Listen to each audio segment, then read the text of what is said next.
In this video, I'm going to show you my entire plant collection and how much it has changed over the past 12 months.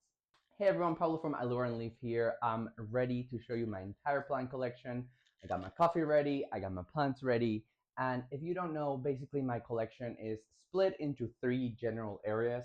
The first one is going to be the IKEA cabinet, which is where I keep a lot of my more expensive plants, a lot of the tissue culture, all the small stuff. And then behind me, I have like a couple shelves. I have these three tiered shelf. I have this one behind with a big grow light. That has to do more when plants begin to get a little bigger. They don't no longer fit into the cabinet or they just need the vertical space. And then the last part is this other corner in my office, which is just a few shelves. And that is more of like a potpourri, all the different species that you probably don't even know that I own, but I own them and they're just sitting in the corner. As always, my entire brand came to be because I moved from a house. So I live in Florida still, South Florida. I had a house, I had an outdoor backyard area. That's how I ended up getting into all of my aroids. I ended up getting into plants. It was super easy, it was a lot of fun. But then I had to move back into an apartment. And I did not want to sort of lose my hobby. So I decided to sort of like change it. And that's how I ended up with this channel. Basically showing you that you can also keep all of these beautiful, rare, exotic aroid plants or any kind of tropical plant inside your own house, inside your own apartment, no matter where you are. Because if I'm doing it indoors, you can do it as well. So that is what came to be sort of like the whole reason behind my channel. And this is just an update of what you can also kind of like accomplish. So the biggest issue, of course, is going to be space. The problem with my plants is not that they don't grow well enough, it's that they get a little too big and then I just have to get rid of them and just get a smaller version and do it all over again. If you resonate with this, definitely stay tuned and let me comment down below like how have you adapted your hobby of owning plants with your life as it has been changing. Life changes and I would love to know how other people have adapted, because potentially I have to move again and I would love to be able to learn from what everything that you guys are doing. All right, so this is my IKEA cabinet and in here is where I have all of my more expensive plants. So we're going to start with the top shelf, which has a lot of my variegated alocasias. As you guys know from my prior videos, I love alocasias and I don't own that many variegated ones, mostly because of the cost. They're super expensive and it's really difficult to not kill them. And if you're paying $600 for a corm or a tiny little plant and then it melts, it hurts a lot. So I have been just focusing on growing my collection and becoming more familiar with how to take care of each species and then getting the variegated version once I feel comfortable enough. Sort of like get my training wheels and then jump into like the deep end. This is another one of my sinuatas. You can see how different this variety is.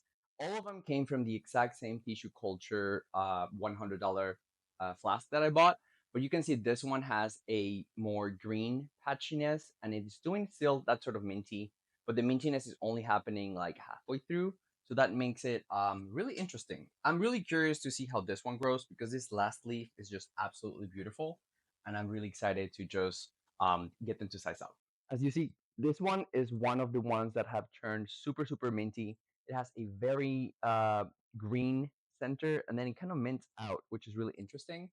It had one leaf, the first one, that had a little more green, that wasn't so just mint, but it has kind of changed. Here's another one of my Sinuata variegated. This one is growing a lot slower. This one is sitting in perlite and some fluval stratum. This one is also doing like the mintiness, but this one has just been a much, much slower grower, and it gets a lot more yellow-ish than the others. This one is also the other one from it. You're seeing that it's also doing the mintiness, but this last one ends up being really, really green. So I'm not really sure what this plant is going to do. I transferred it into some pond. You can see my video on how I made all my pond mixes. And yeah, this is the other one. It started off really promising with that kind of mintiness with it, but this last two leaves have been a little too green for me. So 50-50, this one kind of reverts, but I'm hoping that some of the corms that come off it will have the variegation, so I still get to trade and make something from it. So that's the update on all 5 of my variegated sinuatas. This is my variegated bagindas. Same idea. I also got them from tissue culture, and then it has grown a lot. This one is creating a lot more variegation than I would like it to. You can see how it started off with a lime green, but this has now gotten pretty white. So I'm hoping that this plant is okay, but the Sinuatas has definitely been the variegated version that just does really white leaves. So this is another example of it. I think this one is absolutely gorgeous. I mean, look at that. I love this plant. Looking at all these leaves is just breathtaking to me. I mean, you see this pinkiness, you see this splotchiness. Look at this one on the side. And then in the back, they're all just kind of like pinky. How cute is that? Yeah, this plant is absolutely gorgeous, and I'm very excited to own it because I really want to see how big it gets and see if I'm able to keep this level of variegation and just this beautiful just splotchiness all around, and how many leaves I can get for it to keep like this. Look at that. That's beautiful. That one. This is a Baginda. Yeah. So the Bagindas just love to do a lot of white. So you can see how much white is in this ones compared to the other. Um, some of them just melt because it cannot sustain the amount of white that it's producing. So I think that's beautiful. And then, of course, this is the biggest one that I have. It's no longer in that shelf, but I just wanted to put it under that same category. This is the one that I was kind of holding at the beginning of the video. This is the biggest one, obviously, that I have. I've kept it in this container way too long, and it's now ready for a next one because it's just super root bound. You can see that this plant is ready for me to give it a repot. Really bad. Now, up next are the variegated pink dragons that I got off a swap. This one's came as corms, and I have gotten some pretty good diversity. This one you can see how pink, it's more like purple. These are just pink dragons. It's given this splotchiness. One of the leaves is a little better, and you can see underneath it's sitting in pond. This one, I tried a few different things to see what would work out. I have three of them. So you can see it's doing something similar with it. It's doing like a little bit of a splotchiness. It's not as pink, it's not as purple, but it's doing a lot more like the variegated. It came out variegated, the second leaf, but it's really minty. So like a really minty variegation. Um, I'm a little nervous for this plant, to be honest. I'm not really sure if it's going to continue its variegation, and it has had such a slow growth. I mean, look at its size. Yeah, not sure about this one, but the other ones are looking really nice. Now, this one here is a bit of a work in progress. This is a poly aurea, allegedly. You can see it over there. Oh, it's kind of yellowy. I'm not sure. I honestly got it off a swap. I traded someone a variegated Baginda. It was a bit of a lower variegation, even though it had a really nice leaf. And they traded me this one. I knew I was giving them like a huge price difference because that one is worth like $100. This is worth like 25. But I did not have this one, so I was like, okay, it'll be fine. Unfortunately, once I put it under like brighter lights, it lost a lot of its variegation and it turned green. So it might have just needed like stronger lights. But it does have some variegation, and I'm hoping that if it gets bigger, I'll be able to either have it show a little more or maybe produce some corms that might have a little bit of a better variegation. This one here is another one of those plants that I purchased, and it has not been the easiest. This is Alocasia Loco, which is a mutation, I believe, of like poly or of one of those. You can see it. It's putting out a nice little leaf right now. This one. The other one was difficult. This one just completely crashed once I transferred it into like out of its plug, and then it completely died to a stub. So I put it into all 100% fluval stratum, and it has been doing okay. As you can see, my camera is going crazy, but you can see a little bit of like a moss is there, and the plant is okay. Definitely Loco is difficult. I would put this one. I mean, I haven't owned it enough to have like a good opinion or care about it, but so far it has been difficult just to get to size up and just adapt. If you saw my tissue culture, you know everything I've learned video, and if you haven't, you should check it out. This is basically what I was able to do with them. I was able to create more variegated Billietiae because I just kept chopping off the top of that plant, and I just kept transferring it. And I just kept waiting for side and side shoots to activate. So far, I have two currently variegated plants, both of them coming from slightly similar side shoots. But Just gorgeous. I cannot wait for it to size up. I have a bunch of them. It has been difficult trying to keep it with the variegation. It has reverted like 4 times. I will point them out as we go through this. I have like 4 different Billietiaes that come from this exact stock. It's just they just kept reverting, so I just kept chopping them off and putting them in separate containers and just hoping that some of the side shoots would have the variegation, and I'm so glad that a couple did. This is my Alocasia Antoro Velvet, or Chienlii. I have 5 of them. Basically, I got one, it did not do very well, and then it multiplied via corm. So I was able to save it using corms, and the original one is still in the struggle bus, but I was able to get a few to size up. And these are just 2 that I'm trying out in different mediums. This one is sitting just in like perlite and sphagnum, is doing okay. This one is sitting in pawn. I'm trying to figure out what is the key to keeping Chienlii happy. So far, it's doing okay. Do you have Chienlii? How are you keeping it? I'm keeping all of them in my cabinet because it seems to need higher humidity and also not a lot of disturbance in the roots. So if you have this plant, let me know how are you doing with it, because I'm finding it to be a bit of a mixed bag, but I'm giving it all of the shots and trying all the different things, trying to get you the best sort of care. And if I can, I'm going to splice this back with the rest of the other shelves because I keep this one at the bottom. But basically, this is my Alocasia Chienlii. This is also still the Antoro Velvet. Um, it is massive in the sense of it's the biggest one I've gotten to be. This last leaf had a little spot there of like, I don't want to say variegation because that makes it seem like it might be special. I honestly feel like it might have just been like leaf trauma as it's coming out. But look how big it's gotten compared to my face, compared to my hand. It creates this really, really tight bouquet type of growth. Like it's really, really compact. It keeps it really tight. You can see here is a new leaf that is coming out right there. It's unfurling. This has to have the darkest of leaves. It has this deep purple in the back. It has this beautiful soft texture all around it. I don't know if you can see it, but hopefully you can. It's full of this tiny little bit of hairs everywhere. Super, super soft. Super recommended to touch. I'm still mastering it. The reason why this plant is struggling right now or will struggle is because I have not repotted it.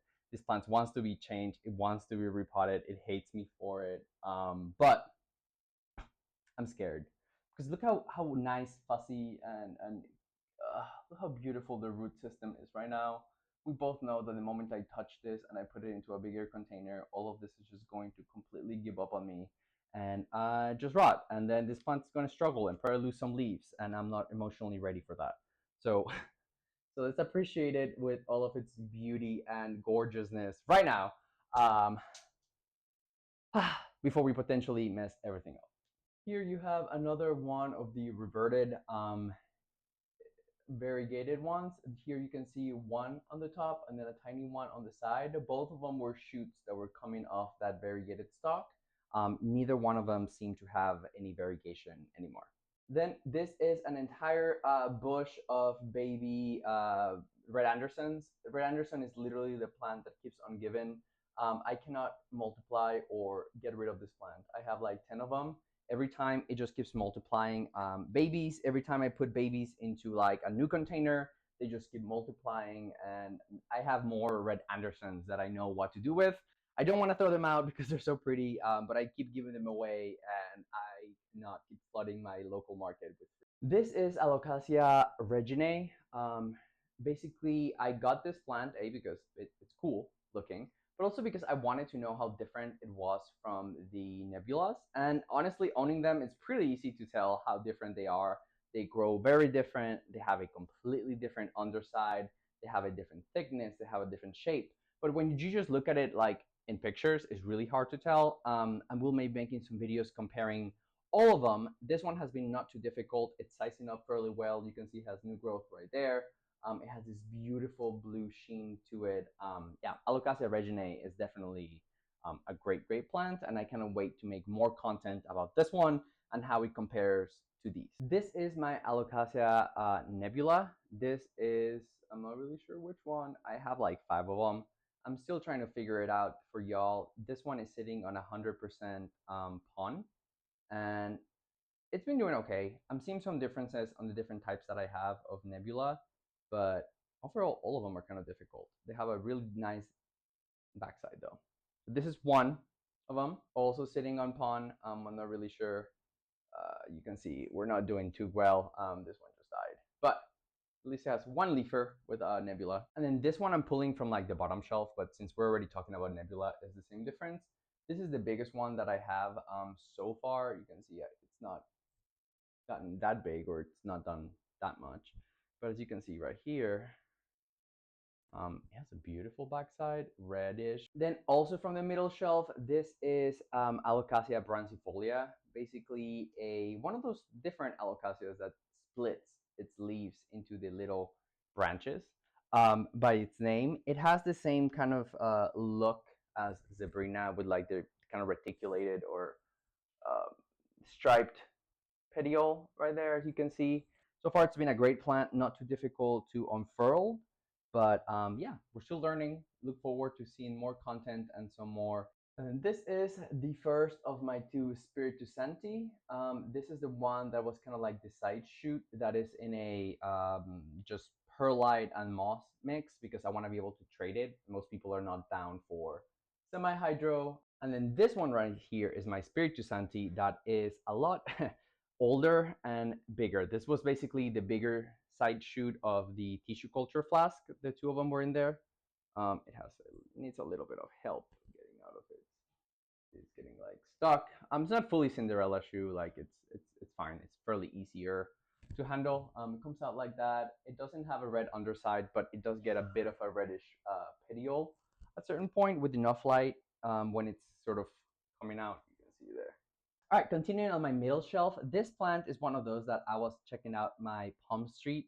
If you guys don't know, Palm Street is the app where I purchase most of my plants, either plugs, tissue culture. I usually just go through Palm Street. So this is a plant. It's called a pink rolly, Syngonium pink rolly. You can see the way it looks.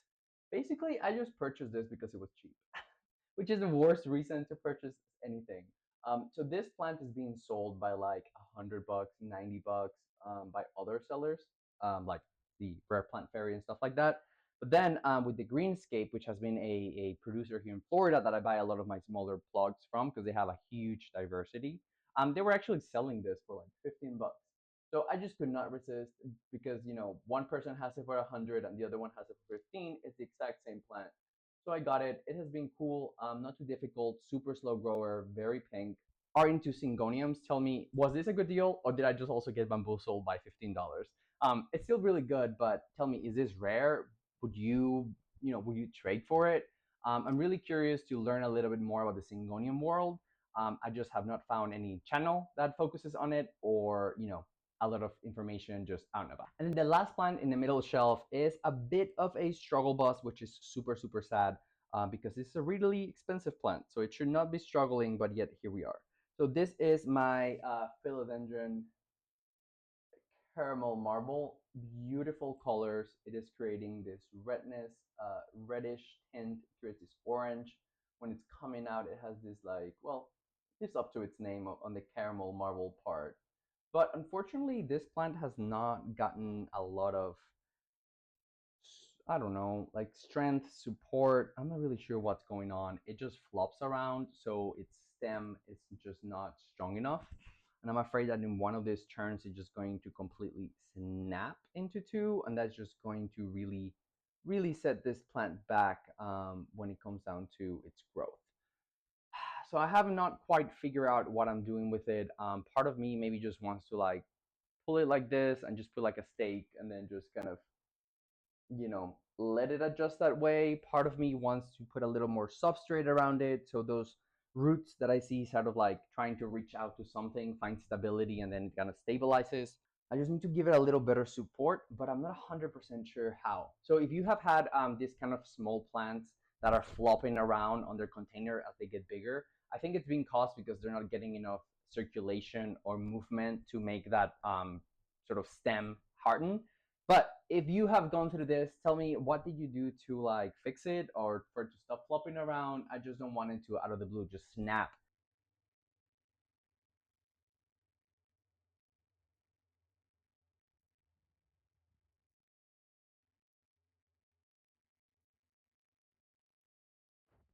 This is my Alocasia cuculata, or at least one of them. This one I have in a moss and perlite container. It's supposed to be variegated, but honestly, it has either a super low variegation or no variegation at all. This is my Alocasia Scalprum, and the reason you probably have not heard of it or have not really mentioned it much is because I thought it was too small. Because when I got it, it was just like one leaf, and I did not think it was representative enough of what you think of Scalprum. But right now that I just pulled this out of this cabinet, I just realized that it has grown a lot over the past few months, and it's actually giving that Scalprum energy vibe with the length of the leaf, the color. It has this beautiful, beautiful red backside, especially the newer leaves. It kind of loses it as it gets a little bit older, you end up with like a pinkish.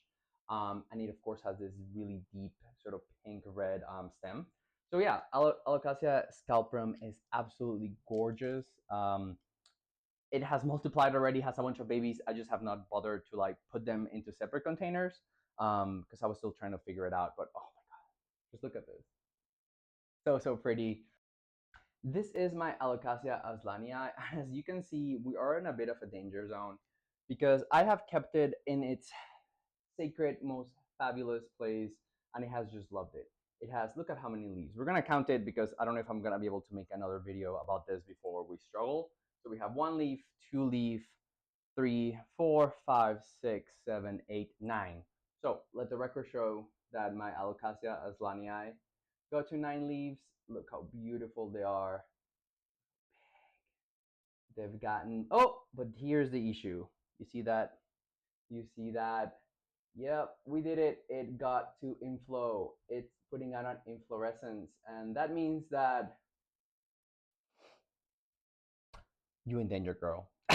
That is just me to this plant. It is literally in danger because the odds of it starting to struggle are increasing to the 100-fold. Of course, we're going to add nutrients. Of course, we're going to add light because those are the keys to keep a happy Alocasia flowering. But the matter of fact is it's putting out that inflow right there. I'm going to keep it because I want the pollen. And it has 2 of them.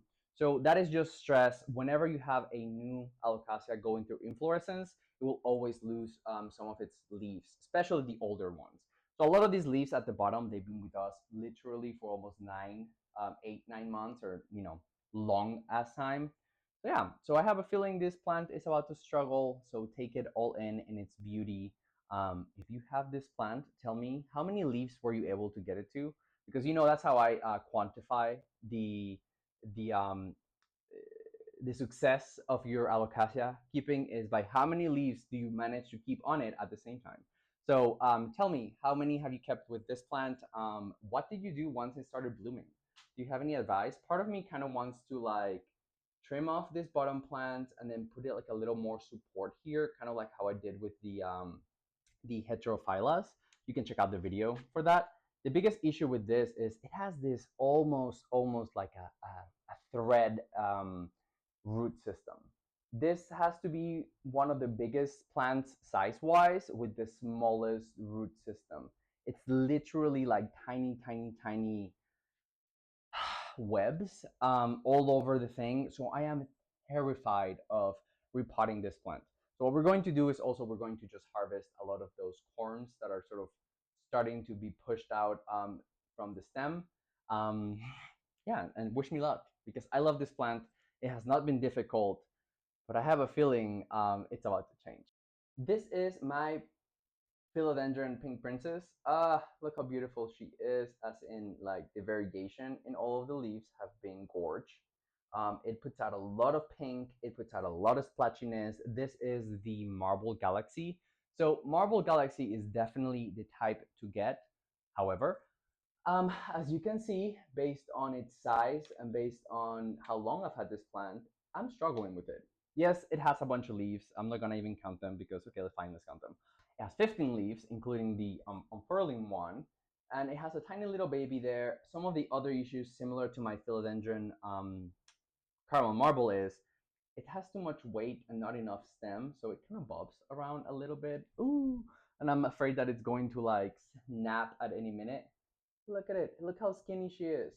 So thought process about this. I'm thinking I might give her a moss ball I like to, and I'm just going to have to give it a moss pole. I don't want to because I don't have the space for it, but I wanted to size up, and I'm not really sure how else I can get this plant to size up. And if you have a pink princess, you have an orange princess.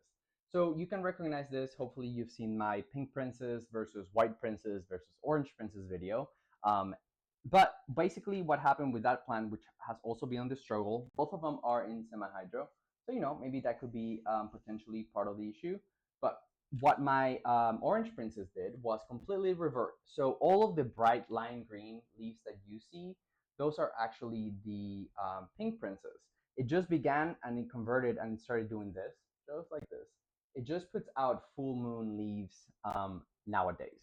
It stopped putting out anything with actually green. So what happens is those orange leaves slowly turn green. So similar to like a Prince of Orange, even though we know it's not. So here you go. All of these leaves on this, like this one, and this one right here, and I think over there, all of these are coming from a side shoot. So I'm really excited that at least the plant multiplied and it will continue to put out green leaves. The variegation just was a little bit unstable for me, and it reverted. Luckily, the plant did not die. It just kind of got ugly, which I guess in a way it's also a curse depending on the space that you have. Not sure what I'm doing with this plant. Tell me below. Do you have orange princes? Like, what are you doing with them? Are they growing for you? Are they sizing up for you? Part of me wants to leave it like this because I kind of like the bushiness of the two plants. Part of me wants to give it a moss pole similar to the pink princess, sort of. That way we can, yeah, I don't know, help it size up or something. Comment down below because I definitely need need some advice. Last and definitely not least, out of the IKEA cabinet is going to be my Alocasia Platinum or Bisma. This one is beautiful. It was a little bit difficult to get to grow. I think some of the issue was that it was getting too much light and it did not like that and it kind of like stopped growing. But once I removed it and put it further out from the light, it actually did okay. It's starting out putting out a lot more leaves, as you can see right here. Whee! Look at all those leaves. Beautiful. However, this one actually started doing a lot of corms. So the two leaves here are from a different corm, and then you can see like there's a couple of other ones that have sprouted. So I would say Bisma is definitely a cormer that sprouts within the actual container. But this pot also, you can see, it's full of roots.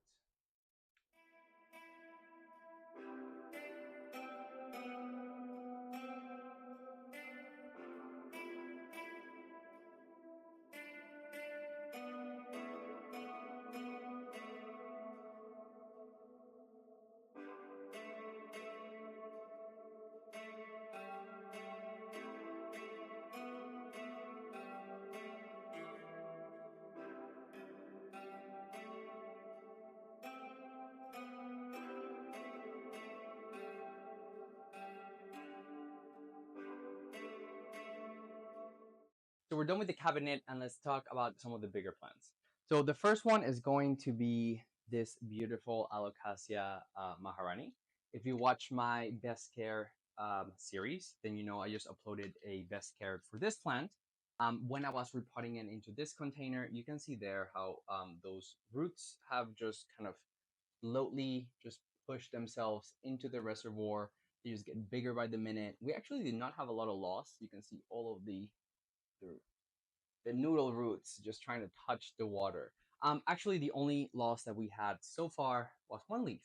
So I was really, really happy with that. I know I mentioned in that video that I was kind of concerned that once we gave it a repot into this bigger size that we were just going to lose a bunch of leaves, and also it kind of looked like it was going to start doing some inflorescences. I am just glad to know so far we only lost one, but everything else seems to be doing really, really well. This is my Alocasia Black Velvet. So you can see, gorgeous. It's putting out a new growth leaf right there. I think honestly this is about to be the biggest leaf I have ever gotten on my Alocasia Black Velvet. I am very excited. Like, I don't want to jinx it, but you know when you can like touch and you can tell, and I'm like, hey, look at it. Here's a leaf. I'm just feeling it like, oh, it's a chunker. It's a chunker. I'm really excited about this leaf. We'll be posting an update, of course, a short whenever it comes out, whenever it hardens. This is definitely one of the next plants that I want to make my video on how to take care, the best care of it. This is just a beautiful plant that I really, really wish and hope that so many more of you would own. And I cannot wait to own the pink variegated version. I don't have it, um, not because it's that expensive, it's like $80, but I kind of want to just get it as a trade, hopefully from some other of the variegated Alocasias that I have. Now, here's a plant that I have not even mentioned a lot, but you will see it in my wish list from 2024 plants that I got. This is, of course, a Homalomena pink diamond. Um, it's been a struggle in the sense of I got it, and then the guy was like, just give it more light, and it'll put a lot more pink leaves. So I was like, all right, we can definitely do that. Let's just do more light. And I did. I put it in a spot that is getting a lot of light, and it's loving it because it has been putting out new leaves. However, all the growth that it has been doing has just been completely pink, and then it slowly turns green. You can see it with this leaf right here, slightly turning green. It's doing it with this one, slightly turning green, and this last one just struggled to come out. It broke off unfurling. I had to like spray it with it. So I'm not sure if it's me, like am I doing something wrong because all of the leaves are variegated and it somehow like did like a full moon and I'm just stuck in the same mess as the orange princess, or if this is a normal behavior for Homalomena and all of them kind of just go through this full pink and then it goes into a green, kind of like Prince of Orange. So if you have this plant, please comment down below, help me out. That is the reason I have not made any content about this plant whatsoever. I think it's beautiful, I love it, but I don't know if I'm just sort of like promoting a plant that is like about to die and I'm just like, look how beautiful this is, this plant slowly unaliving itself. Um, or if this is actually the intended way that these plants work. I don't know. I'm still doing some research, so if you can help me out underneath with everything to do with this, that'd be awesome. You can see it's sitting on semi hydro in pond. It's loving it. It has beautiful chunky roots. It's green, it's fussy, it's not root bound. So everything is great from the developmental point except the color. Um, yeah, I'm not sure. What do you think? Comment down below. Now this one right here, I cannot remove because it's kind of weird, but just know that there will be a short about it and I'm putting on a close-up of it. Basically, this is a Monstera dansanii aurea. I have it a bunch. I was trying to get it to climb up and sort of like size up. I was using this metal sort of guide. It ended up not liking it, ended up drying out too much. So it has now become this sort of just bare stem. This is the same Spiritus that I showed you earlier. I just moved it up the queue. This is my blue dragon. It has been a fairly slow grower. I have a feeling, I'm still working through it. I think this plant is really sensitive to nutrients. So all of the ones that you see, it creates this kind of like tip burn with them. Um, Not on the new ones. The new ones are fine for a while, and eventually it just kind of works its way. It's not coming from the middle, it's not coming from the edge, it's only coming from the tips. So I'm still figuring that one out. This is Alocasia Blue Dragon, most likely an unidentified or undescribed species. It has this beautiful purple splotchy green stem. It does not have a color in the backside, like it doesn't have like a pink or purple underside, and it is producing some corms, as you can see right here. Poop corm. The reason I have not wanted to multiply it is because I don't want to have more of this plant if I'm not sure what we're even doing here. So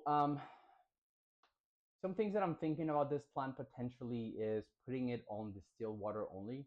So like reverse osmosis, similar to a carnivorous plant. And then I'm going to see if that kind of makes the key, because maybe it's just getting enough nutrients just from the mineral in the pond, and then adding more is making an issue. Not sure. Not sure. We're still working on it. I'm still thinking. We're still communicating with the internet. There's not a lot of information about blue dragon. So if you own a Alocasia blue dragon like mine, and you have it in a similar situation in which it's turning its tips brown, tell me why is it happening? It's not the humidity, or else it would happen right away. It's a very slow process, but eventually works to all of them. And as you can see, this one, which is the oldest leaf, is basically the same thing happened and then kind of stopped, and then it kind of just holds. I trimmed it, and it just kind of went on a little bit.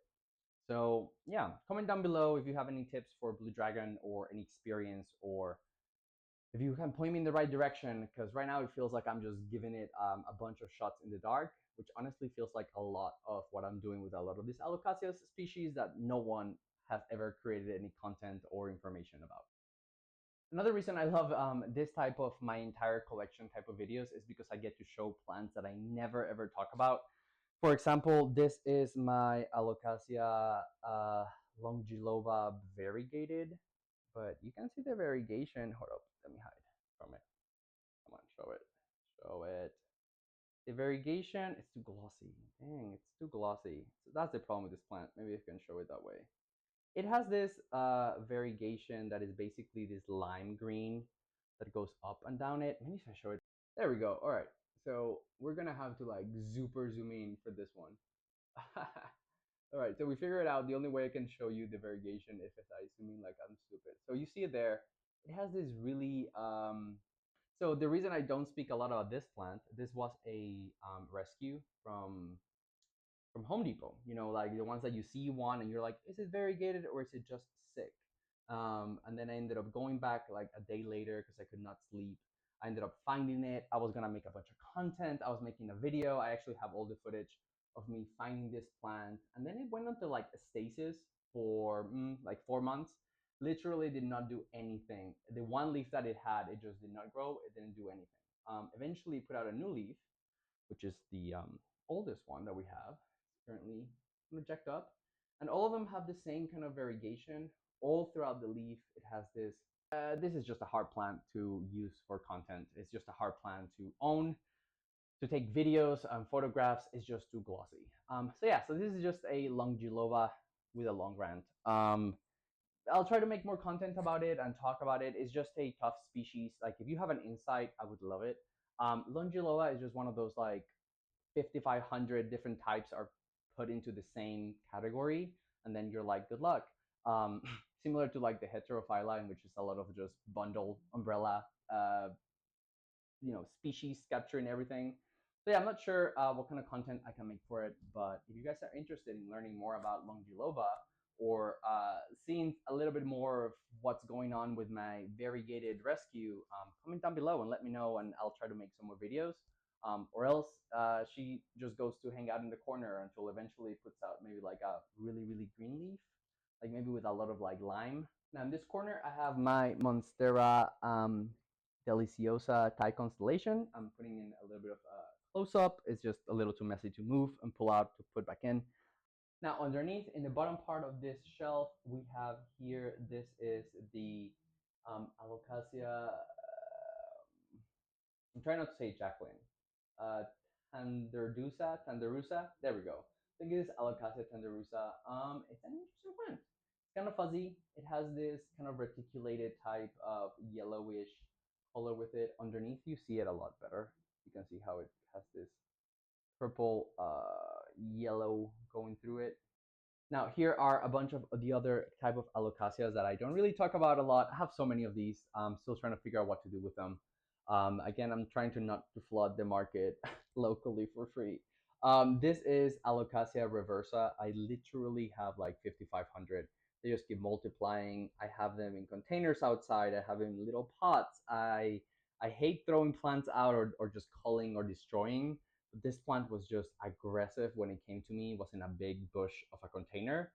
When I split it, it ended up just multiplying and multiplying. So now I have so many Alocasia reversas that I do not know what to do with it. And apparently, neither did most sellers, because the reason this plant went out of circulation is because they could not sell it very well. So it used to be available a lot in many places in the mid 2010s from sellers that I've talked to, but they were just having struggles getting rid of this plant out of their basically their stock, because they were selling it for like $90. Like it's an expensive Alocasia. So they were just not pricing it in a way that people wanted it, and eventually just worked its way out. I don't know why, because there's so many. I don't know why it was so expensive. So now I have a bunch. So if you're interested in Alocasia reversa, hit me up. I have a lot. If you're local, I'll give you one for free because I have a lot. This one right here is Alocasia odora batik. This is the stable, variegated version of this plant. It basically entered tissue culture and it has now been taken over.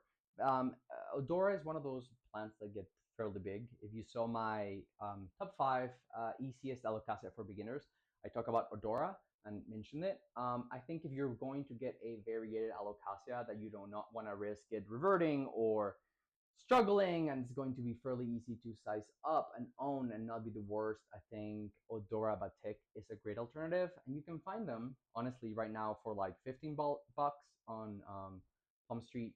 Like, that's how much I paid for mine, a little bit less than that, actually. And it has been a great plant. It has not been a cormer, but it's definitely very easy to root. It's very easy to grow, and it's growing on perlite and fluval stratum right now, and eventually it will work its way into pond. So yeah, great plant. I recommend it if you are interested in variegated Alocasias that are cheap and that are not as difficult as some of the other ones. Odora Batik. This should also be a bit of a surprise from last year, because if you watched my collection, even my whole collection or the Alocasia collection one, I talked about Pink Dragon and how not only did I not own one, but I did not like it, and you would not see it because I could not grow it. Well, I kind of lied. I ended up getting a couple for free, and I ended up just giving it a whirl because I refused to give up on plants. So this is my Alocasia Pink Dragon.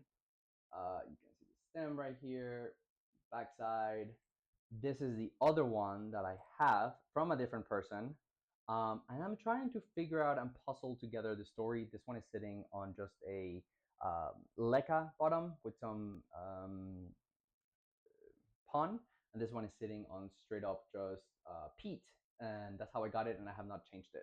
So they're doing great. I I'm not sure what to do with this plant content wise, because it has a very convoluted story, and it feels like I could just make a short about how convoluted the story is. And it's just one of those stories where sellers label plants how they want and sell collections however they please, and all they do is create confusion among all of us collectors. If you watched my content last year, I know I complained about having purchased a Philodendron Serpens tissue culture 5-pack, and I had the hardest time getting them to size up. I put them on different medium and different containers and different places, and none of them were happy. Well, I'm happy to announce that all of them pulled it together, and now I have a bunch of serpents that are sizing up and climbing and being fussy, and now they're a problem because now I have too many climbing plants. And I went from struggling because this plant was not doing well enough to now they're doing too well, and I need to get rid of them. So if you're interested in a serpents, let me know, and I'll be more than happy to give you one. This is my Alocasia Dragon Scale Silver Dragon. Of course, this one is actually the one that came from the variegated corm. I don't know if any of you remember that video, and I mentioned like I had them variegated, and it looks like it might be. Honestly, it wasn't. With the root system, this one is sitting on 100% pon, and so far it seems to be pretty good. So right here we can start with my first big fail of the attempts of what we're doing. One, this plant does not have water because I'm slowly killing it because I needed to stop growing because it's not doing what I needed to do. So this is supposed to be a Epipremnum mandula or something like that. I confused them. I have 3 of them, and I did not like them when I had them before, and I decided to keep this one because I wanted to get it on a climbing moss pole, hence the moss pole. My idea was to get it to do the big leaf sizes, which we've gotten like a few bigger sizes of this plant. It's just not doing anything that I wanted to do.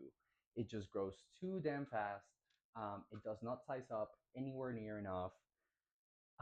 It was really aggressive with its roots, so it doesn't mind attaching to the moss pole at all, but it was just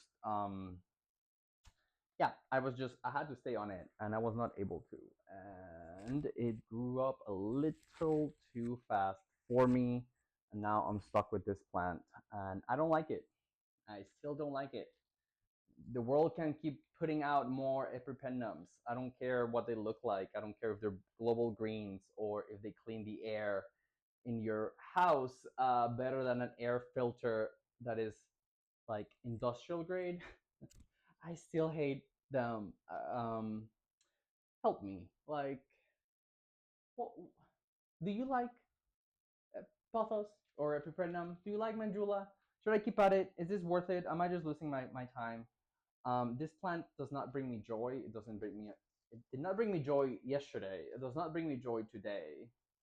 And now we wonder, will it bring me any joy tomorrow? I don't know. So you tell me, should I keep at it? Someone's gonna have to comment down below for me to save this plant, because I'm gonna need one of y'all to comment down below that you love mandula or epipremnum, and that you would like for me to keep trying to make this size up in a moss bowl. Because if not, most likely what's going to happen is this plant is going to stay dry, it's going to slowly die, and I'm going to reuse the container, and I'm not gonna feel sorry about it. But if any of you are interested in any content for it, I'll do it for you. I will figure this one out just for you.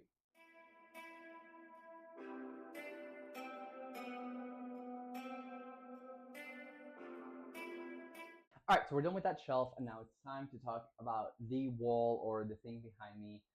We used to have a window right here, and I used to erase it every day and then bring it down. And the reason I stopped doing that is one, because it was messing up all the leaves.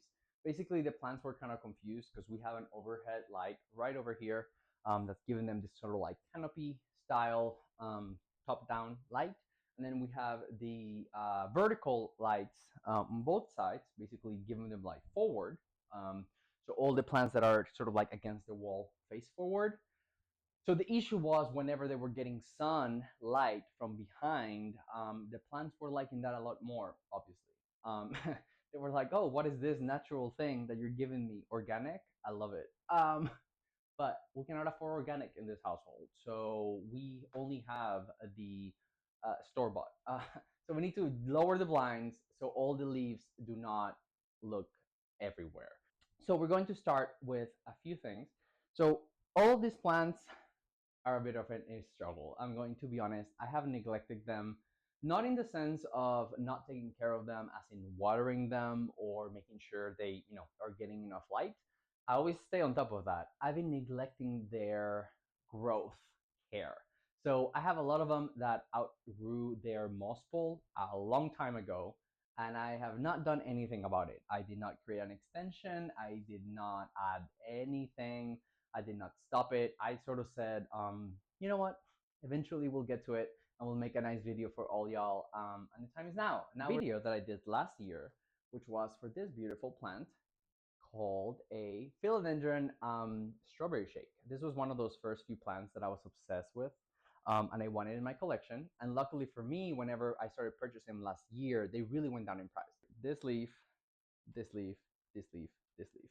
All of them have been with me for over a year. These are the actual leaves that came with this plant in November 2023.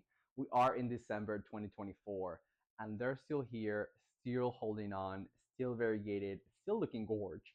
And that's just impressive. I am going to give myself a little pat in the back for that, because that at least tells me that this plant has gotten enough care to keep some of those leaves that it came with from the freaking import. And now we're all the way here. So we had some issues. Most of them had to do with the variegation level. I basically did not give it a moss pole attachment. I kept it, left it growing, and now it's a huge mess.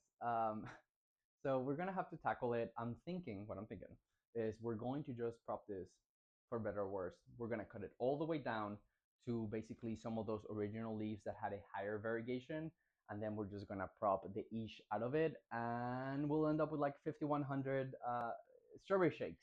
And then we're gonna hope that one of them will have a much better variegation, and then we're just gonna have to sort of select through it. But look forward, I will have a video of me chopping this plant down and walking you through the whole process.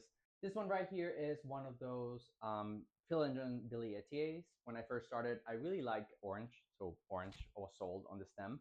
And I wanted a variegated one, but of course it was hundreds and hundreds and hundreds of dollars.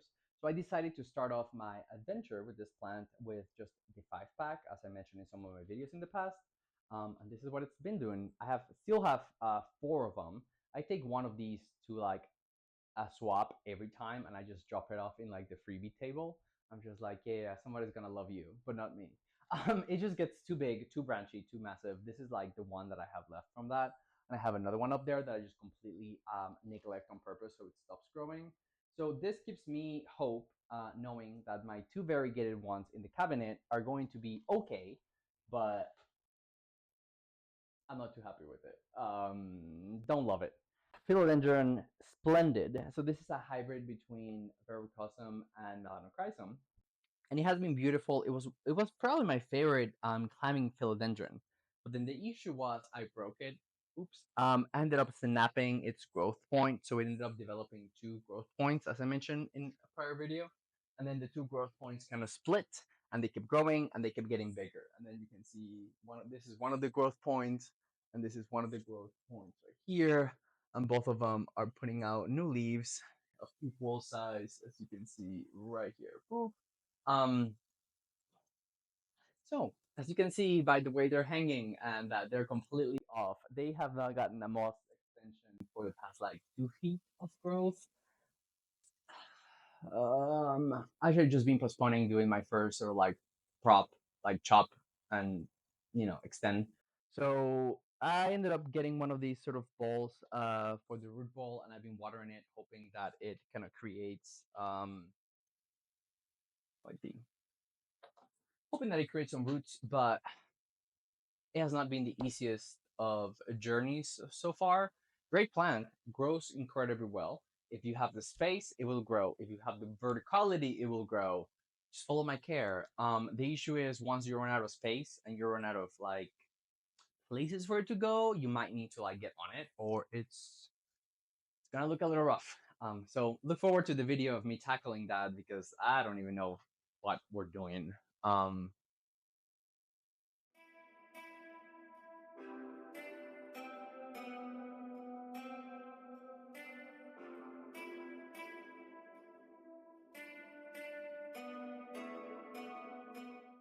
All right, so now we got that one out of the way. Over here, we have some other crazy ones that you'll see some content of. Um, this is the exact same Jose Buono that you see on that tissue culture video that I had earlier. This is the one that I was like, oh, we're going to do a little attachment and it should be fine. Well, guess what? It went great. And the tissue cultured, and it gave me a beautiful specimen. I do have issues with its variegation, but that's just me being ignorant on the way the genetics genetic. You will lose all the variegation to this green color. Just FYI, it is not white. It fades into green. All Jose Buonos do. So just know that. Anyway, this plant gets humongous. As you can see, it has grown a lot. It keeps getting bigger. It's asking, begging, and straight up fighting me for a moss pole extension. So I think we're going to do it. I think I'm actually going to give a second moss pole extension to it. You can see all the roots that are just coming out from the petioles because it's ready to attach itself to more or to anything. This is my Philodendron Birkin. This is the exact same plant that I had last year in from my house. This plant I've owned for like 4 or 5 years now, maybe 3 or 4. But it had completely reverted back to green. As you know, Birkin is a mutation, I believe, of Red Congo. So basically, it had reverted back into green, and then I just neglected it, and out of the blue, it reverted back into white. So I decided to chop it, put it into some, leca, and see what would happen. The plant obviously did really well, and it has been thriving. It has now been able to hold a lot of its leaves, including some of the ones from last year. Like this leaf is literally, I don't think it has the prettiest of aesthetic sort of look. Like, yeah, from the top, if I'm doing it like this, like it looks nice and bushy, but it stands like that on the side. I don't know. I mean, you tell me, is this sort of like the fantasy? It's obviously looking up. This is my Philodendron El Choco Rojo or El Choco Rojo. Um, we're struggling. The struggles is struggling. It has the leaves. You can see it. And put out the roots. It's okay. We struggle to get it to attach to the moss ball by itself. It has a very, very, very, very, very short internodal space. Um, so it has just not worked out for me very well. It did not attach to the moss pole at all. It has a very, very weak stem at the bottom, and then it got really top heavy, so it has just gotten really ugly. This plant has not, I have not been able to size it up at all. Like the leaves are, if anything, are getting smaller and getting like uglier, like literally uglier. So this is another one that you can look forward to a video. I am thinking we're trying to prop it, get some roots going here. I think I'm gonna chop the entire thing and start all over, and then just be a lot more proactive with the stem.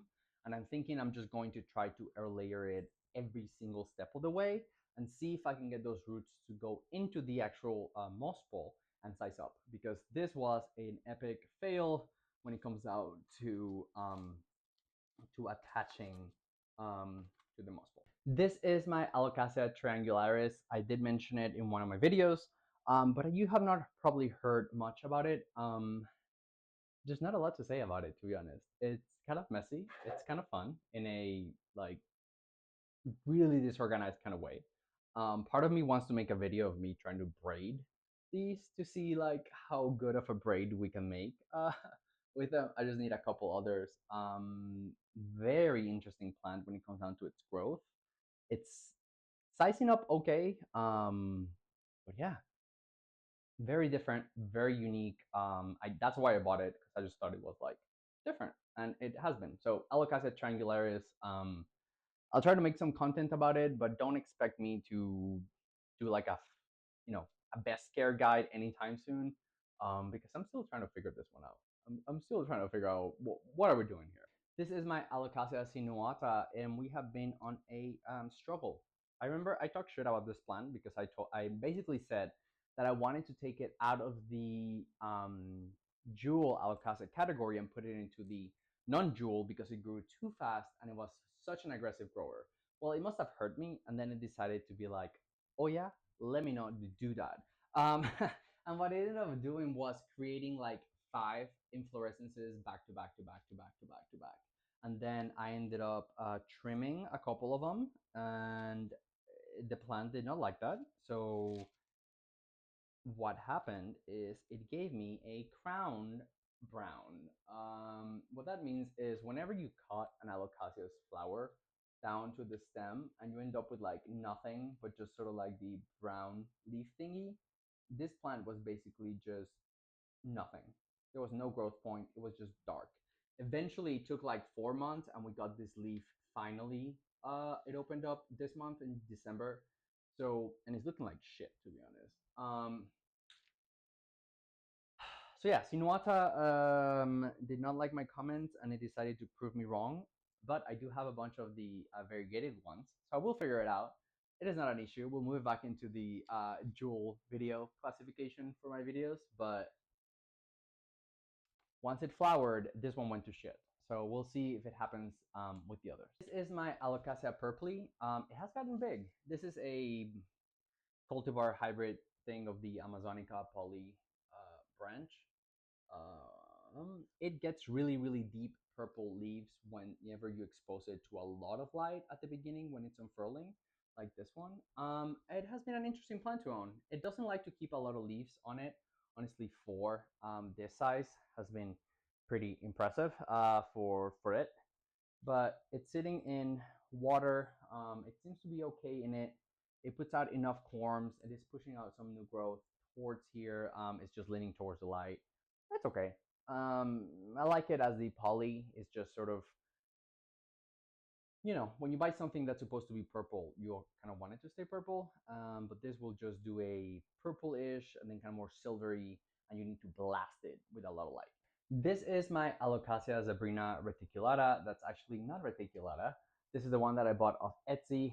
They said that's what it was, but as you can see, it's not. So it's just a regular Sabrina that they just bamboozled me, and that's the reason we don't buy from Etsy anymore.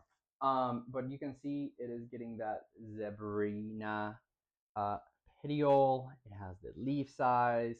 It gets long. It is a bit of an unruly plant, and I think all of these longer Alocasias are just like that. They just might just need a little clip or something to like put all the leaves kind of together. But so far it's doing really well. I am definitely interested in taking this plant into a bigger container. I did give it an extension into its 5 inch. That was just because the plant was getting kind of wobbly. I think it was just getting a little too top heavy. So I need a little more support here. And I'm hoping that a bigger container is going to, make it size up really nicely. This is my Alocasia Frydek, also one that I mentioned in my easiest Alocasia for beginners. Great plant. It puts out a lot of leaves. It sets us up fairly easy. I have issues getting it to all of them look nice, sort of like together, like all the leaves kind of like in the same direction. They tend to sort of just sprawl, and yeah, this one is another one of those that kind of does whatever it wants with the direction of its petioles. But I have seen it get huge. I don't think it's anywhere. This is probably like 30% of how big its size actually can get to. It can get huge. But all the ones that I've seen always get really, really unruly with the petioles. So you just need to like keep them contained. This is one of those plants that I have, and I posted about it once, but I don't really talk too much about it. Mostly because I don't really own too many of them, or I don't have a lot to say. But this is the Johnsonii. It's a beautiful plant. It is obviously a aroid, but this one has thorns. You can see the thorns on its petioles. And then it has this really interesting growth in which the plant basically comes out with a baby, tiny little leaf, but a very big, thick stem petiole. And then it just kind of develops, and the leaf on top just gets bigger and bigger and bigger and bigger. It has this really, really dark color stem with it, as you can see right there. Beautiful plant. I love it. It has come down in price so much. This was like 11 bucks on an auction. You can probably buy it for like $20 on many sellers. So beautiful plant. I'm still trying to figure out the best way to sort of like talk about it. But yeah, it's gorgeous. Do you own it? What has been your experience with this plant? I'm just trying to find an angle to talk about it. But so far it has been fairly easy.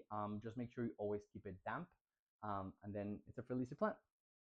This is my Pharaoh's mask. It's not doing great. I need to figure out a way. I think it's getting root rot. I don't know why Colocasias hate me. I just want the Pharaoh's mask.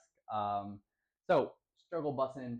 I am about to go pull that out and then see if we can somehow save it. This is another one of my Philodendron Red Andersons. This is one of my favorite ones. You can see how gorgeous is this leaf. Look at that, gorgeous. And then this is the next one that I just put out, putting out this like tri-color type of the green and the brown, the red and the pink, and gorgeous, gorgeous plant. I want to say this one probably has one of my favorite leaf to leaf sort of variation. All of them have a very interesting story and journey and all of that. This plant is definitely one of my favorite Andersons that I have, and I always take pictures and tell people based on this that they should get some of the ones that I have for free, because they're all from the same bag. So yours could also look like that if you find me in a swap. Gorgeous plant. Do you have Red Anderson? What's been your experience with it compared to like some of the other ones? I like it so much more than my Red Knight. You have no idea.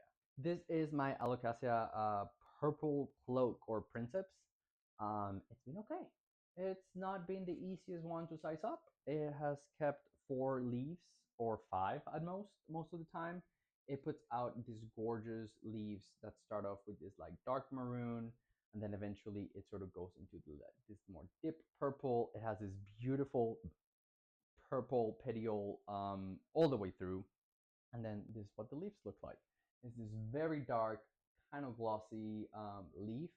It is thicker, but it tends to be a lot smaller in relation to the petiole ratio. You can see it like that.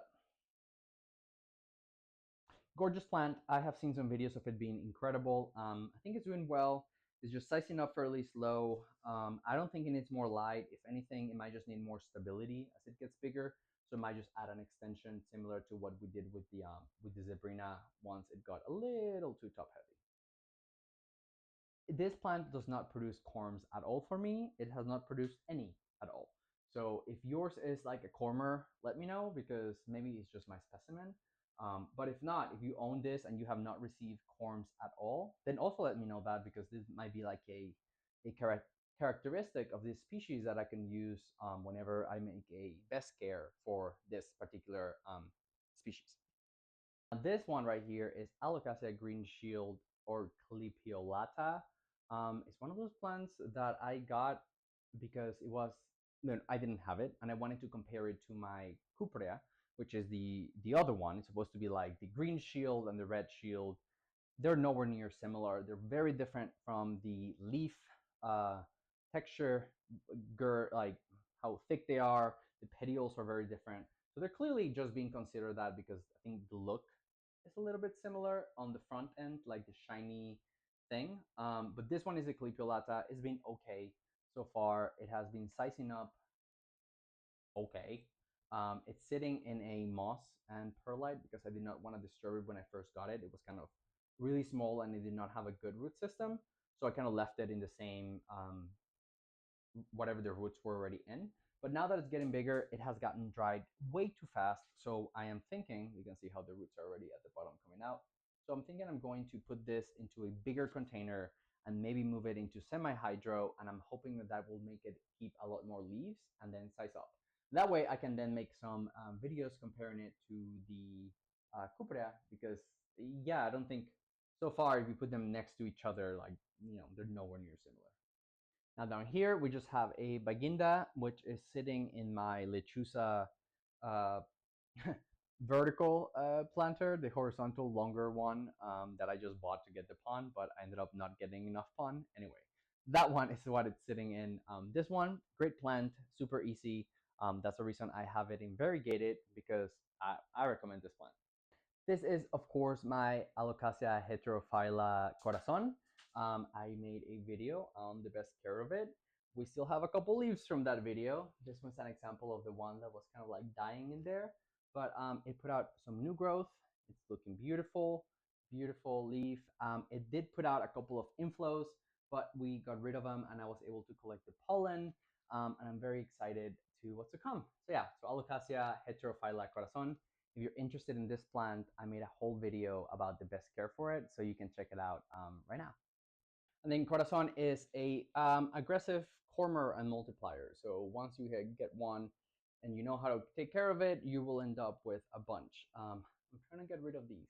Again, I take them for trades or I sell them like dirt cheap if you can pick it up locally.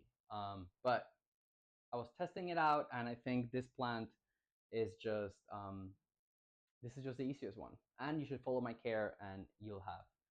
This is my variegated Alocasia. I thought it was Odora, but I think it might be Macrorrhiza. Sorry for that misinfo, but I think it's Macrorrhiza. I had the worst variegation in all of the leaves up until this one. Literally, the last one was actually worth showing. I was about to just put this plant somewhere else and be like, you're useless, and so is your variegation. But this leaf is fine, even though the other one was like super, super lacking. So this is one of those plants that are super easy to take care of, especially in Florida outside. But I'm still trying to figure out indoors. It will get huge on the outside in like tropical climate, but it's not as easy to achieve that indoors. It is putting out, new growth. It is putting out like baby corms that are like much more variegated than the other. Like you can see this like a full moon. So I'm hoping that it puts out a corm that it has a higher level of variegation, but in a little more consistent manner. Now, next with the plants that have been a bit of a failure, this is my Philodendron hastatum silver sword. This is known to create this beautiful sword shape leaves. As it gets bigger, they get bigger and bigger. As you can see, this plant is just getting struggling more and more. Look how awful this is. Look at this awful.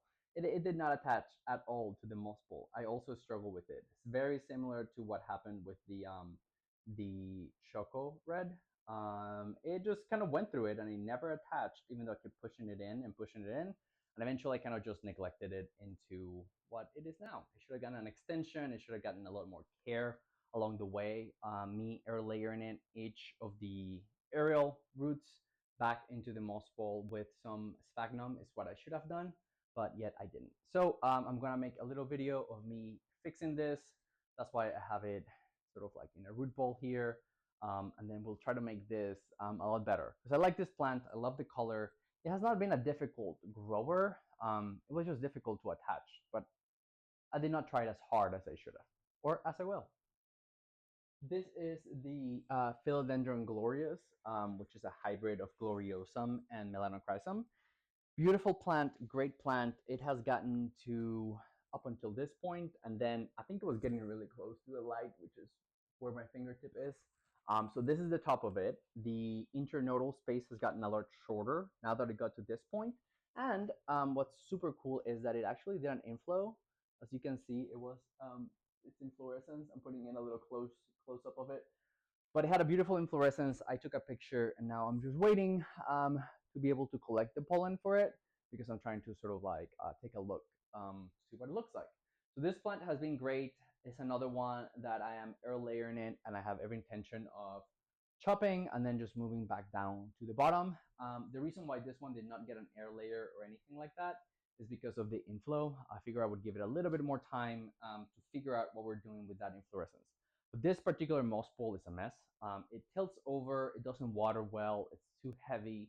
So this plant needs an entire overhaul of its moss ball, but I just have not been wanting to mess with it too much out of laziness and because I did not want to mess up like its current growth.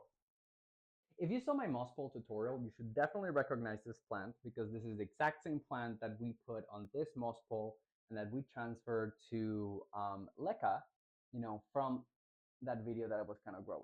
So that is exactly this plant. It did struggle a little bit for a second because its leaves were coming out too white and it was not turning green. So what happened was it was too close to the light. So too much light will give you really white leaves, but it will not let them photosynthesize, which was interesting. As you can see, those leaves kind of stayed white and barely any green came off from them. But as it got bigger and as I moved it, some of the new growth that comes out in this really, really creamy yellow, as you can see there in those two, it then turns more green. So the plant has been beautiful, definitely living up to its ghost in Philodendron Florida Ghost. And the leaf is beautiful. I love the shape, super unique. I got this from Lush Tropicals here in South Florida, and I do plan on making a video updating about this, and also because it needs a moss ball extension. So I'm really excited to make a moss ball extension and sort of like talk about everything that we've been through because this plant is fantastic, and yeah, I'm super glad to own it. And I think a lot of you would love to have this plant sizing up like this. Here we have another one of those serpents that I was talking about that they kind of like have snuck out everywhere. Looking cute though. Here is my begonia that I consistently neglect, mostly because I don't know what to do. They just get too big. It has barely any roots. It has barely any water. And yet here it is, doing great out of neglect. Begonias are not difficult. They just get upset and then they completely crash. But when they're happy, they're happy. This is my Philodendron Red King. It has been okay. I think it's a cultivar of like Macaulay Finale or Prince of Orange. It's been okay. Nothing too crazy. It has not sized up too much. I left it kind of like get root bound. The leaves are getting kind of wonky because it is root bound. So I might need to upsize it. But this plant has just not brought me the amount of joy that I got of the Prince of Orange. So I'm still sort of figuring out what exactly we're gonna do with this. This right here is the exact painted lady from my video when I was moving out that had the toads or the little greenhouse frogs. And basically they were jumping everywhere and I was freaking out. Yeah, this is this plant. So it's still doing okay. We still have not managed to get it to size up. It has gotten a lot better at attaching to the moss pole and just a consistent growth that is not kind of creating ugly leaves. But those people that have those huge painted ladies with like huge leaves, good job. I have not been able to get there. I'm working on it, not too actively, but we're working on it. Right over here, we have the Alocasia heterophylla dragon's breath. You can also learn all about its care and a lot more close information about this one and how to get it to be beautiful, gorge. Because I just made a video and it was all about the heterophylla care of Corazon and this one. This one right here is my Philodendron orange marmalade phony, or what I call it. Is I don't even know if it's orange marmalade. It doesn't look like it. It just looks like a Macaulay finale, or like even the Red Sun or Red King or whatever. Yeah, but that's what they sold it for, and I guess it hasn't really attached under anything. I don't think it's that, but I could be wrong because of this. So this is the orange marmalade that I got from tissue culture from Sandy Dandy, and all the plants here look the same. So I think I might be the problem. So I think I'm doing something incorrect with the care, because all of them are just doing like a red leaf, and then it kind of just turns green. Like I'm not getting this splotchiness. I'm not getting sort of like the it's not a variegation, but sort of like that color that you get with the whole point of orange marmalade. I don't know, but both of those plants are, or all three of these plants are supposed to be orange marmalade. None look like the pictures. They're from different sellers.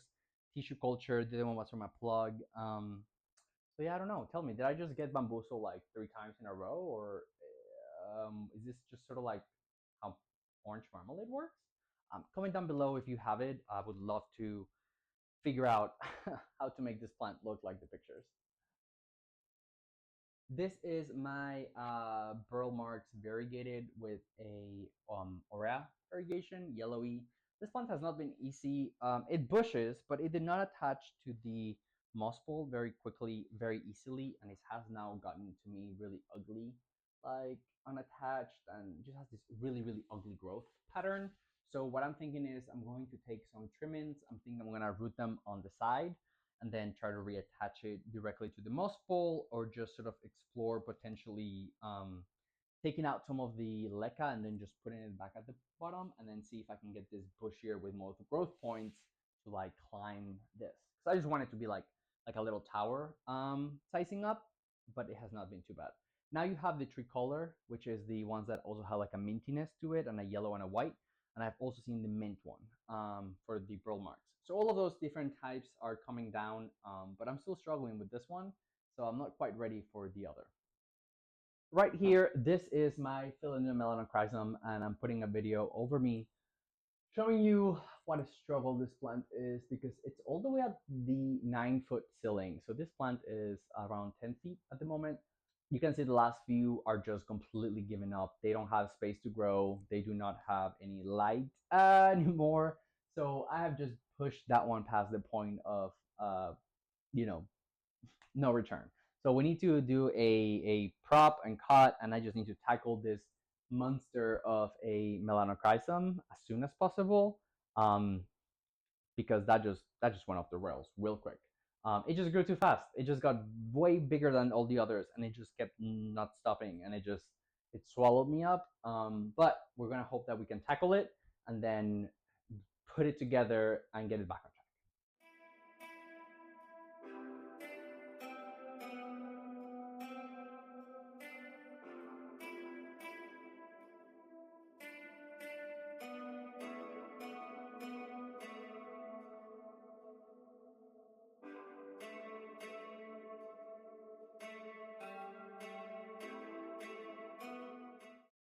So right over here is where I have all my last kind of shelf, and this is where I just throw all the plants that are too big for the other shelves, and it does need to be reorganized. I think one of these shelves is a little too high. I need to get rid of them so there's more space for the plants before they touch the grow light in there. And this is also where I keep all of my prop boxes and all of this stuff like that. It's just easier to keep them like on a shelf with the light. That way I just rotate the boxes, and that will help. So there's a few plants that I would love to highlight out of this section. A lot of it are just going to be like repeated. Like here you can see a couple of like my mellows and stuff like that. And the reason you did not see this plant before is because it has just become a bunch of little plants like this. So all of them look like that. I don't really have a big, nice specimen. I just literally have here 7 of them. For example, this is another one of those purplies. It has gotten long, but it's still not purple, and it's super close to the light. So this looks more like an Amazonica. Like if you tell me it's an Amazonica, I would believe it. Let's see, what else do I have here that I would love to showcase? This one right here is my other Homalomena. This is almost the reason I did not buy the pink diamond, is because this is a Homalomena uh, rubescence variegated. I believe it's called something like star something. I don't know. It has some of the crappiest variegation I have ever seen.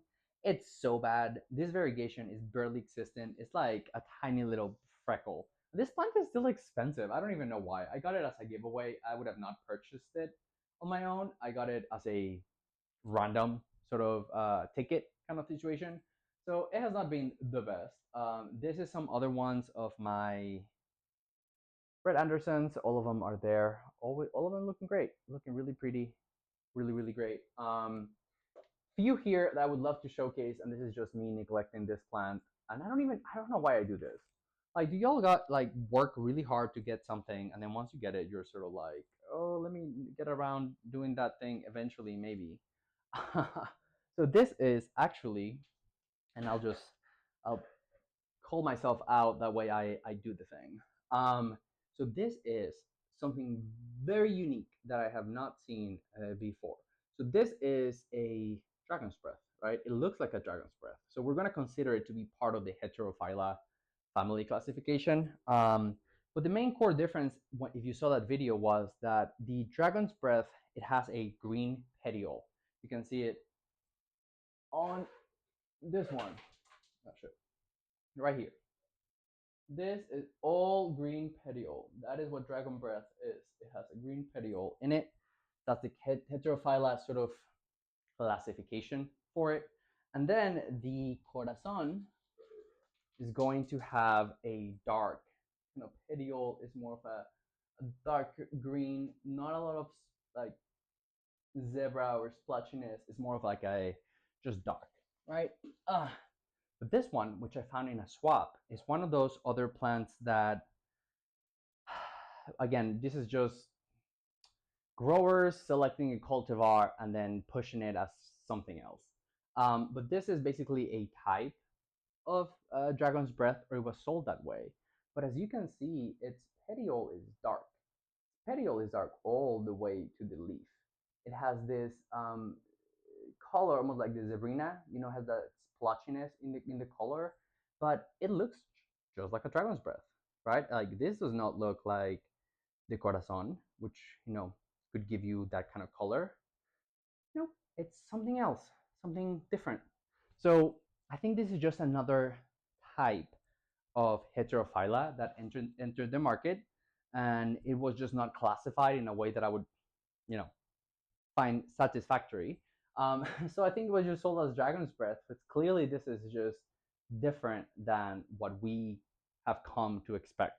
This is sitting in a soil, nothing special about it. I just have not gotten around transpotting it. But I'm putting this one in pond so that we can put the same growth as the others. And I cannot wait to make some more videos comparing basically the differences between these 3 types of Heterophylla. This is the other part of my Adansonii aurea. This is basically like the bottom part that I chopped, and I put the top part there with it. But this is basically what came off it. It is a very slow it burns in really slow, but it is getting bigger, which is interesting to me, is that this is sizing up a lot better than the one that is supposed to be climbing. This just turns yellow a lot slower than the other one. Either way, I find this plant to not be great because it does have a very slow burning of its variegation, and it just takes a long time for it to to look variegated. This is a Dean McDowell, similar to the one that I have outside and I had showed before. And then this one in here is literally the only Anthurium that I own. Ugh, and it's in a dome because it sucks, and I suck with it. This is you know what it is. This is you've seen her, you know her, you love her. This is Anthurium Veitchii King. Difficult plant. Difficult plant. All these plants are so difficult. Don't let anybody tell you otherwise. Don't let listen. You guys have tried it, and I still think it's a lie. Anthuriums are not easy. I don't care if it's duck block at Home Depot or if this Anthurium. It has been difficult, and I literally cannot get it to keep 3 leaves. The only way it has gotten this leaf is because it's sitting in this container by itself under a dome for the past like 5 months, and it has literally not put out or done anything besides that one leaf that I just showed you. Not a great plant. I would not recommend. And if you're really successful with it and you have one of those like 7 foot Veitchii leaves, just don't tell me. Just don't at me. Don't share it with me. Just tell me that it's difficult and make me feel better about it. I'm hoping to do something with it. I have not thrown it. I want to get it big. Um, this is my Philodendron Brazil. It also ended up not looking too great because it was just really difficult for it to attach, and it would dry out really, really fast. And then last but definitely not least, this is my Philodendron Mikan's Tower. We did it. I still need to make some content and some video about it, but it basically, I just wrapped it around until it got bushy enough. There's just so many different growth points from here. There's just so many different plants attaching and not attaching to it, and everywhere you look at it is just like a bush. So I think it's gorgeous. I love it. I am every intention of trimming a few of them, putting them in water, and then putting them back down into the soil part, and then having it like drape down, and then also have it cover the bottom of it. So far, I think this whole experiment with the Mykan's Tower has been a success. It has been beautiful. It's one of the few plants that I think can withhold a 360 moss pole because it just wraps around it. You can just turn it. The way I grew this is basically by putting it. It had a vertical light in front, and I just rotated it every so often, and I just kept making it go in circles. And every time a growth point would kind of like pop up, I would just kind of like keep wrapping it around, and I would just kind of weave it into the actual moss pole, and we got it. So I'm really excited about it. My next goal, of course, is going to be to get a pink Mycans. Gorgeous. It has come down a lot in price. I don't like the Halo Mycans. That one's kind of whack. I don't like the Aurea Mycans. I like the pink one, the true pink, not the Amorea, but I turn yellow, reddish under strong light, the actual pink one. And I would love to redo this with that. That would be a lot of money and a lot of plants sitting there. But I think it would be really, really beautiful and gorgeous. And tell me, would you be interested in that? Should I like make a little Christmas purchase and get myself a pink Mycans just so I can recreate it? Comment down below and let me know. And then, of course, last and definitely not least is going to be my Alocasia cuprea.